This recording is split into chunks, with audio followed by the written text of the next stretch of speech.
भाई और बहनों, मातृशक्ति को नमन। स्टूडियो में आपका हार्दिक स्वागत, अभिनंदन या सत्कार है। सनातन सत्य के अंतर्गत हम आपको दृष्टि विज्ञान देते हैं। कुदरत की रचना और कुदरत का कानून बताते हैं कि ये कुदरत का संचालन कैसे होता है, इसके बारे में जानकारी दी जाती है। इस जानकारी से आपको यूनिवर्सल ट्रुथ मिलता है, सार्वभौम सत्य मिलता है और आपको एक राजपथ मिलता है। आपको जीवन में सुख मिलता है, आपको जीवन में एक राइट विजन मिलता है। आपकी रॉन्ग बिलीफ समाप्त होकर के राइट बिलीफ हो जाती है और पूरा जीवन आप एक अच्छे तरीके से अच्छा मानव बन करके संचालित कर सकते हैं। ये सारा कार्य हम अलग अलग विषयों के माध्यम से करते हैं। तो आज का हमारा विषय बहुत ही सुंदर विषय है।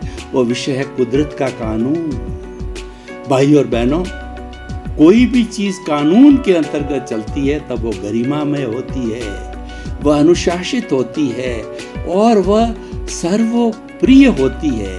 और कानून के अनुसार चलने से सर्वोदय होता है, सबका भला होता है, जगत कल्याण होता है और सभी लोग उससे प्रसन्न रहते हैं। किसी को कोई भी ऐतराज नहीं होता है। वह एक राम राज्य का अंग बन जाता है। इसीलिए जो है हमें कानून के तहत चलना चाहिए। हमारी जितनी भी जुडिशरी बनी है ये न्याय दिलाने के लिए है कि किसी को अन्याय न मिले, किसी का शोषण नहीं हो और किसी को सताया नहीं जाए। क्योंकि सभी जो प्राणी इस जगत के अंदर जन्म लेते हैं सब समान हैं। और मूल तत्व की बात करें तो चाहे एकेंद्रिय, द्वेंद्रिय, त्रिएंद्रिय, चतुरेंद्रिय, पंचेंद्रिय, नरक गति, तिर्यंज गति, मनुष्य गति, देव गति और मोक्ष, इसके अंदर जो चेतना है, मूल चेतना का है, जड़ उसका साधन है और साध्य है वो चेतना है। वो चेतना का मूल स्वरूप वह भूत भविष्य वर्तमान में सभी जीवित प्राणियों का एक सा है। और ये जो विविधता दिखाई दी जाती है ये जड़ के मिश्रण से होती है। ये कर्मों के कौशल बॉडी कहिए या कर्म शरीर कहिए, लिंग शरीर कहिए, उसकी वजह से होती है। शुद्धि के रूप के अंदर माया के रूप में जुड़ जाने के कारण ये संसार बना है। ये इसलिए संसार को माया कहा जाता है और उसमें विविधता दिखाई देती है। मूल के अंदर कोई भी अंतर नहीं होता है। तो ये पूरी कुदरत यानी पूरी सृष्टि, ब्रह्मांड, जगत और विश्व और लोक है, ये किस कानून के तहत संचालित होता है, कौन से नियमों के तहत संचालित होता है, किस एथिक्स से संचालित होता है। और वो एथिक्स पूरे ब्रह्मांड पर, पूरी कुदरत पर यूनिवर्सल ट्रुथ के माध्यम से एक सा लागू होता है। इसीलिए इसको दृष्टि विज्ञान कहा गया है कि इसके अंदर कोई भेदभाव नहीं है। और दृष्टि विज्ञान है हमारे चेतन तत्व से जुड़ा हुआ है। ये हमारा रियल पुरुषार्थ है। आखिर मूल रूप के अंदर दुख और सुख की अनुभूति कौन करता है? सुख और दुख की अनुभूति चेतन करता है। और जैसा कि हम आपको बताते हैं कि पूरा ब्रह्मांड जड़ और चेतन मात्र दो तत्वों से बना हुआ है, तो जड़ में कोई अनुभूति नहीं है। जड़ के अंदर किसी तरह की फीलिंग नहीं है। मात्र जो है वो गलन मिलन धर्मा है, वो टूटता है, जुड़ता है। लेकिन चेतन जो तत्व है उसके अंदर सुख दुख की अनुभूति होती है। इसीलिए उसका सारा संचालन कुदरत के कानून के तहत होता है। अब कुदरत का कानून क्या है वो हम आपको बताना चाहते हैं कि कुदरत ये कहती है, to the every action there is equal opposite reaction. हमने एक बॉल को फेंका और जो उसको इनर्शिया दिया, तो बॉल को फेंकने से वापस जो है वह उसी गति से, उसकी रिएक्शन से जो है वापस जो है दीवार को टच होकर के हमारे पास के अंदर आएगी। इसीलिए क्या है कि जो कोई भी हम जो कॉज डालते हैं उसका इफेक्ट जरूर होता है, यानी किसी कारण के बिना कार्य नहीं होता है। ये कुदरत का कानून है कि कारण के बिना कार्य नहीं होता है। कुदरत का कानून है, as you will sow so will you reap. जैसी करनी वैसी भरनी, जैसा बोओगे वैसा काटोगे। इसके अंदर ये शाश्वत सत्य है, इसके अंदर यूनिवर्सल ट्रुथ है, सार्वभौम सत्य है। इसके अंदर कोई तरह की जो है वो बात दूसरी बात नहीं हो सकती है। तो as you will sow will you reap का मतलब क्या है कि आपने पूर्व जन्म के अंदर जैसे जैसे कॉज डाले हैं तो वो एक कॉज को जो है वो कॉज बोला जाता है। बंच ऑफ द कॉज होता है, वह पूरी कॉजल बॉडी होती है। उसको हम लिंग शरीर कहते हैं, कर्म शरीर कहा जाता है। उसको हम जो है कार्मिक बॉडी बोलते हैं। और वही कार्मिक बॉडी जन्म जन्मांतर के अंदर इस जो मूल स्वरूप वाली आत्मा, जो मुक्ति की अवस्था वाली आत्मा होती है, उसके साथ में अनादि अनंत काल से वो जुड़ा हुआ है। वह राग द्वेष है, वह जड़ है और वही नए राग द्वेष को टानता है। हमारा जो मूल आत्मा है वो तो निष्क्रिय है, वह कुछ नहीं करता है। करने वाला जो है ये कर्म शरीर ही यानी कर्म ही है। तो कुदरत का कानून क्या है कि जैसे आप कर्म करोगे वैसा आपको फल मिलेगा। तो इसीलिए अगर आप अच्छे कर्म करते हो तो आपको अच्छे फल मिलेंगे, आप बुरे कर्म करते हो तो आपको बुरा जो है फल मिलेगा। एक मैं आपको इस बात को जो उदाहरण के तौर पे बताना चाहता हूँ कि किस तरीके से जो है हमारे को कॉज का इफेक्ट मिलता है। तो मैं आपको ये बताना चाहता हूँ कि अच्छी बारिश हो चुकी है और अच्छी बारिश होने के बाद में किसान के बहुत बड़ा खेत है, वह फसल उगाना चाहता है। खरीफ की फसल जो रेगिस्तान प्रदेश होता है वहाँ बरसात के पानी से खरीफ की फसल हुआ करती है। तो किसान के हाथ के अंदर बीज की सीड्स की जो है शंकर सीड्स की दो तरह की जो थैलियाँ हैं, एक थैली के अंदर तो उनका जो फूड ग्रेन है जो 12 मास खाया जाता है बाजरा है, और दूसरे के अंदर मिक्सचर है। मिक्सचर के अंदर क्या है, ग्वार है, मूंग है, मोठ है, तिल है, और उसके बाद में ककड़ी के बीज है, और उसके बाद ककड़ी के बीज है और गवार है, और जो है वो अपने ये मतीरे के बीज है। तो इस तरीके से अब वो दोनों पोटली लेकर के अपने घर से जो है खेत की ओर जाता है, और वो खेत की ओर जाने के बाद के अंदर फिर वो अभी निर्णय नहीं कर पा रहा है कि मुझे कौन सी चीज़ को जो है बोना है। आखिर जब वो पहुंच ही जाता है, हल चलाने की बात आ जाती है, तो वह अनिर्णित स्थिति के अंदर जो मिक्सचर होता है वो पूरे खेत के अंदर बो देता है। फिर उसको ध्यान आता है कि अरे मुझे अपने फूड ग्रेन्स के लिए मार्केट से बाजरा खरीदना पड़ेगा, क्यों 12 मास भोजन वही चलता है। तो घर का जो देशी बाजरा होता है वो मीठा होता है, तो मुझे तो बाहर से अलग अलग तरह का बाजरा खरीदना पड़ेगा। मैंने ये गलती करी, लेकिन क्योंकि वो उसने सीड्स डाले हैं ना, तो इसीलिए उसके कॉज पड़ गए। कॉज पड़ने के बाद के अंदर अब उसको मिक्सचर जो बोया हुआ है वही मिक्सचर रूप के अंदर अलग अलग बीज मिलेंगे, बाजरा नहीं मिलेगा। इसीलिए इस कॉजल बॉडी को हम भाव कर्म कहते हैं। तो कुदरत का कानून ये कहता है कि जैसे आप प्रतिष्ठा करोगे, जैसा भाव डालोगे वैसे बन जाओगे। प्रतिष्ठा के लिए हम बात करें तो एक शिल्पकार होता है, एक संगमरमर के पत्थर को वो घड़ करके और भगवान की मूर्ति बनाता है, शिव की बनाता है, बालाजी की बनाता है, राम की बनाता है, महावीर की बनाता है। और जब वो मूर्ति मंत्रोच्चार के बाद प्रतिष्ठित करके, प्राण प्रतिष्ठा करके जब मंदिर में स्थापित कर दी जाती है, तब वो जिन बिंब के रूप में भगवान के रूप के अंदर वो जाता है। हम दर्शन करते हैं, ध्यान करते हैं, उनकी पूजा करते हैं और क्रियाकांड करते हैं, सारा क्योंकि वो प्रतिष्ठित हो गई है। उसी तरीके से हम इस जन्म के अंदर जिस चीज़ की प्रतिष्ठा करते हैं, मान लीजिए कि हम प्रतिदिन ये प्रतिष्ठा करते हैं कि मुझे जो है वो एक अच्छा डॉक्टर बनना है, मुझे एक अच्छा डॉक्टर बनना है। तो ये प्रतिष्ठा जब रोज रोज की जाती है तो जो भाव कर्म है, जैसा हमने अच्छा या बुरा चिंतन किया है, वो भाव कर्म क्या कॉज डाल देता है।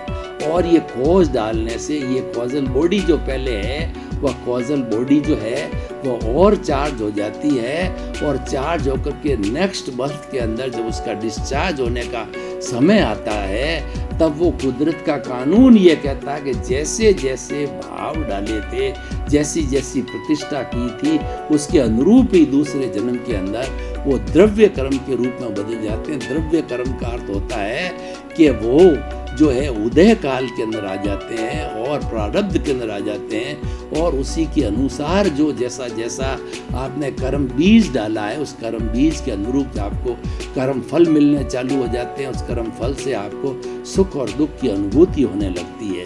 तो भाई और बहनों, ये कुदरत का कानून है, और दुनिया के अंदर ऐसा कोई भी, चाहे राम हो, चाहे कृष्ण हो, चाहे महावीर हो, चाहे बुद्ध हो, चाहे ईसा मसीह हो, चाहे मोहम्मद साहब हो, चाहे जरूस्त्रस्त हो, चाहे कोई भी हो, सबको इन कुदरत के कानून के अधीन जीना पड़ता है। यानी जो जो जैसा भाव डाल करके आया है, प्रतिष्ठा करके आया है, और मनुष्य के जीवन के रूप में उसको वैसे के वैसे उदय भाव और वैसे के वैसे प्रारब्ध के रूप के अंदर वो का वो फल उसको मिलना चालू हो जाएगा। कई बार क्या होता है कि उदाहरण के तौर पर देखिए कि कोई व्यक्ति हमारे को इस जन्म के अंदर धोखा देता है और हमारे पैसे खा जाता है। मान लीजिए किसी से हम व्यापार कर रहे हैं, तो व्यापार करते करते कोई हमारा 50,000 रुपये का जो है वह माल दबा देता है। तो वो दबाता क्यों है? पूर्व जन्म के अंदर हमने जैसी प्रतिष्ठा की थी, जैसे हमने भाव डाले थे, वो हमको पता नहीं है, क्योंकि पूर्व जन्म के अंदर शरीर दूसरा था, भाव डालने वाला शरीर दूसरा था, और ये द्रव्य कर्म के रूप में भोगने वाला शरीर दूसरा है। तो भोगने वाला तो भूल जाता है, क्योंकि वो तो चला गया।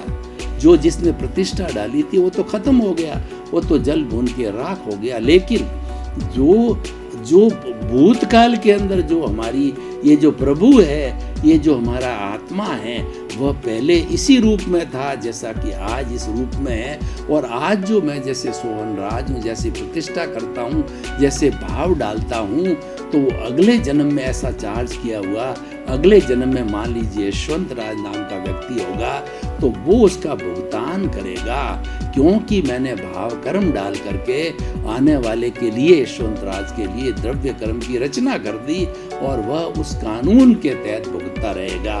तो ये कुदरत का कानून भूत भविष्य वर्तमान के अंदर हर समय लागू होता है। और कुदरत क्या करती है कि अब देखिए, मैंने जैसा आपको बताया कि 50,000 रुपया हम पूर्व जन्म के अंदर किसी एक्स व्यक्ति से जो है हमने दबा दिया, तो एक्स व्यक्ति जो है इस जन्म के अंदर हमारे उदय काल के रूप में ये जो कुदरत है उसको निमित्त के रूप में ला करके खड़ा कर देगी, और वो हमारे से 50,000 रुपया हड़प लेगा।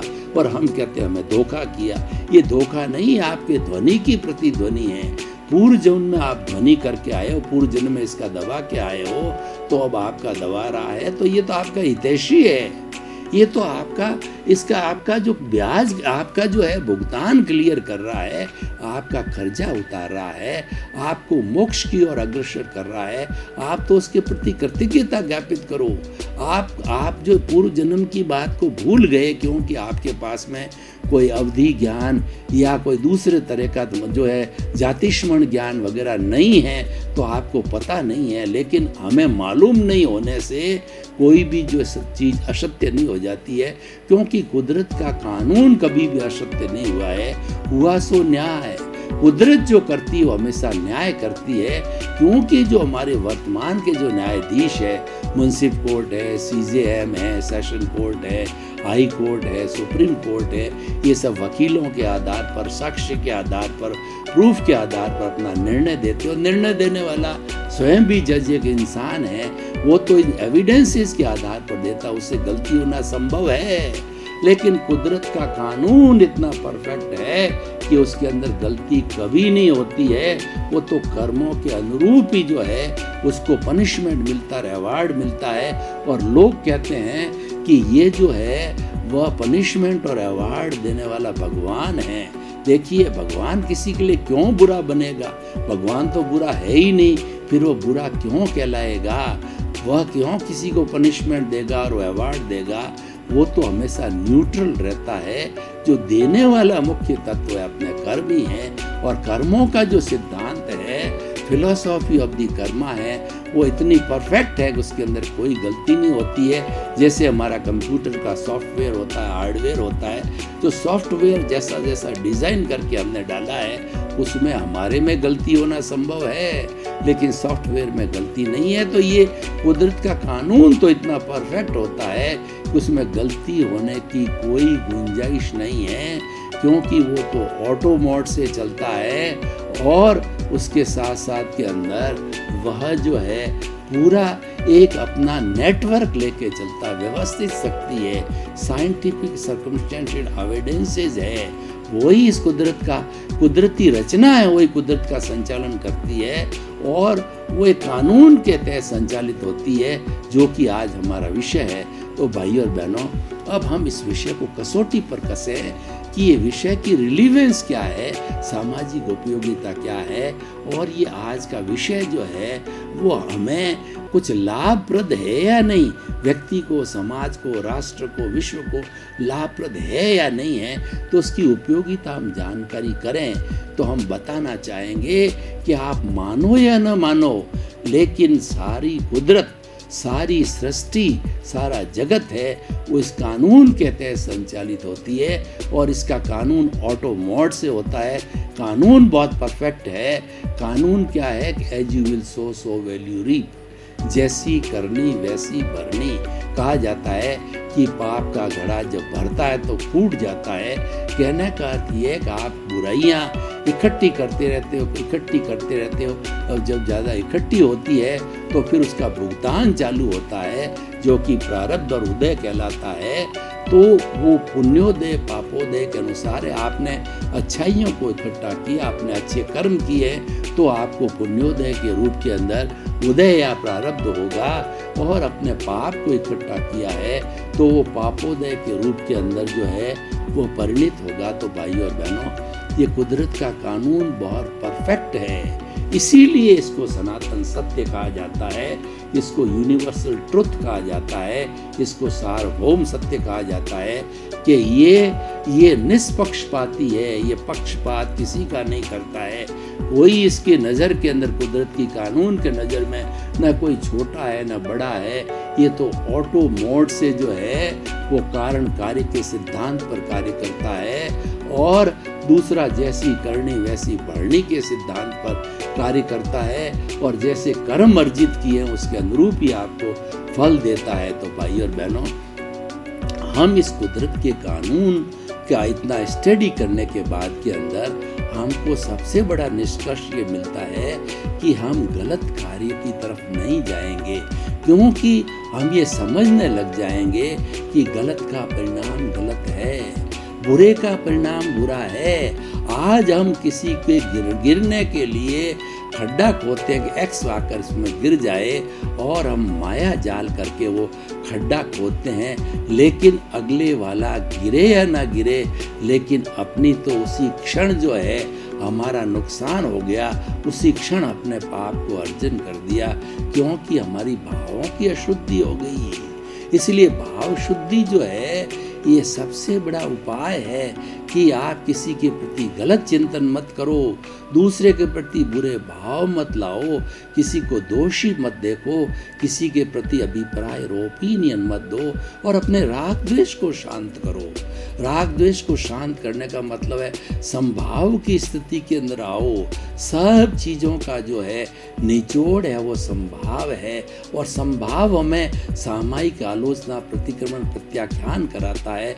ये शुद्धिकरण कराता है कि आपसे कहीं पर भी गलती हो गई है तो उस अतिक्रमण का प्रतिक्रमण करोगे तो शुद्ध हो जाओगे। यहाँ पर कोई कपड़े की तरह नहीं है कि हमें डिटर्जेंट पाउडर लगा के उसको जो है वो वॉशिंग मशीन के अंदर धोना है। सबसे बड़ी जो वॉशिंग मशीन जो भीतर है वो प्रायश्चित की वॉशिंग मशीन है। वो हमारा जो है वह प्रायश्चित और प्रतिक्रमण है।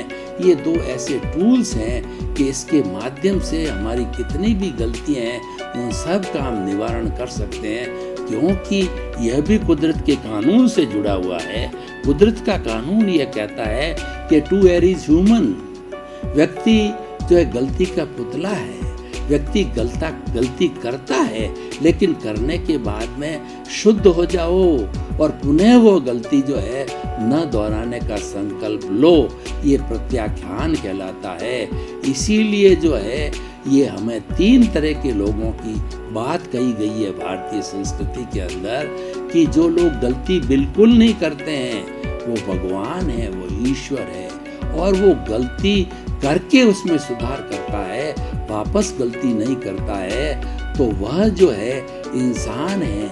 और एक ऐसा व्यक्ति है जो कि बार बार गलती करता रहे और सुधार नहीं करे, तो वो हैवान है, वह असुर है और वह पशु के समान है। तो भाइयों बहनों, ये जो आज का एपिसोड कुदरत का कानून है, जो कि हमें सनातन सत्य देता है, यूनिवर्सल ट्रुथ देता है, इस बात को हम अगर जीवन के अंदर डालें तो हर क्षण हम जो शुद्ध होते जाएंगे, और ज्यों-ज्यों ये शुद्धता की सीमा, प्योरिटी बढ़ती जाएगी, जिसको कि हम शुक्ल लेशा कहते हैं, और प्योरिटी बढ़ते बढ़ते जब ये 360 डिग्री तक चली जाती है प्योरिटी, यानी जो राग द्वेष हमारे भीतर है वो सारा धुल जाता है, तो वो धुलने के बाद जो है हमारे भीतर वो जीरो होने की स्थिति आ जाती है।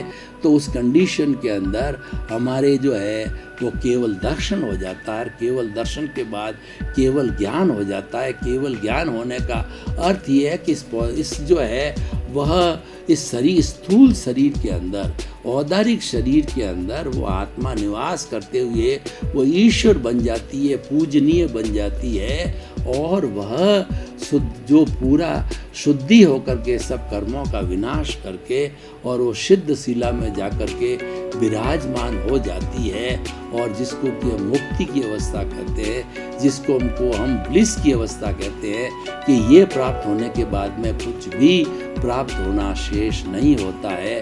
तो इसीलिए आज के इस एपिसोड से आइए हम ये समझें कि जो है हम कुदरत के कानून का पालन करें, हम कुदरत के कानून की अवहेलना न करें, कुदरत के कानून का जो है हम रेस्पेक्ट करें, हम उसकी प्रतिष्ठा को स्थापित करें, तो हमारा जीवन अनुशासित होगा। और जब जीवन में अनुशासन आता है तो सब कुछ आ जाता है, क्योंकि अनुशासन ही जो है हमें मुक्ति की ओर ले जाता है। अनुशासन एक तरह का योग है, ये योगिक जीवन है जो कि हमें मुक्ति की ओर ले जाता है। तो हम कुदरत के कानून के बारे के अंदर अगर गहराई से चिंतन करके इसको समझ लेंगे, समझ करके इन नियमों का पालन करना चालू हो जाएगा, तो नियमों का पालन होने के बाद में जो है हमें कुछ भी जो है बाकी शेष नहीं रहेगा, और हम सिद्ध बुद्ध मुक्त बनने की अवस्था में आ सकते हैं। तो भाई और बहनों, बहुत ही सुंदर टॉपिक है कुदरत का कानून। तो ये हमने बहुत ही सांगोपांग दृष्टि से इसका विवेचन किया। भाई और बहनों, आपका बहुत बहुत धन्यवाद। सनातन सत्य एक यूनिवर्सल ट्रुथ है। ये कुदरत के कानून के तहत चलता ही दृष्टि विज्ञान है, और इस दृष्टि विज्ञान की प्राप्ति करने से हमें शाश्वत सुख की प्राप्ति होती, ब्लिस की प्राप्ति होती है, जो कि हमारे जीवन का लक्ष्य है, और ये केवल मानव ही प्राप्त किया जा सकता है। अगर आप हमसे पूछें कि आपने सनातन सत्य विषय क्यों लिया, ये प्रोग्राम क्यों चला रहे हैं, तो हम ये कहना चाहेंगे कि मनुष्य ही एक ऐसा प्राणी है पूरे ब्रह्मांड के अंदर जो कि सनातन सत्य को समझ सकता है, पालन कर सकता है, और मुक्ति की अवस्था को प्राप्त हो सकता है। इसी क्रम में आपका जीवन आनंदमय हो, मंगलमय हो। आपके प्रति बहुत बहुत शुभ।